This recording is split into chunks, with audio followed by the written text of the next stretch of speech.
امام علی علیہ السلام کی خدمت میں ایک شخص آ کر عرض کرنے لگا، یا علی، میرا جسم اکثر کمزور رہتا ہے، جسم پر بوجھ اور سکون سے اکثر محروم رہتا ہوں۔ وہ کون سی عادت ہے یا وہ کون سا عمل ہے جس کی وجہ سے یہ بیماری مجھ پر اختیار رکھتی ہے؟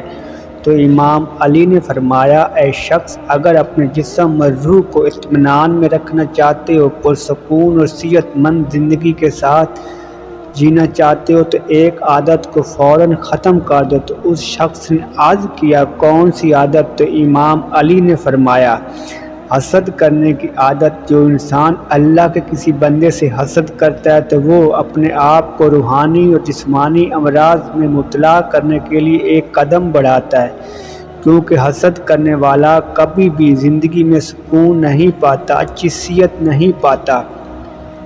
اللہ کے رسول سے سنا، حاسد کے نیک اعمال اللہ کبھی قبول نہیں کرتا، کیونکہ یہ وہ بدترین بیماری ہے جو اللہ اور بندے کے بیچ میں آ جاتی اور یوں انسان اللہ کی رحمت سے محروم رہ کر روحانی اور جسمانی امراض میں مبتلا ہو جاتا ہے۔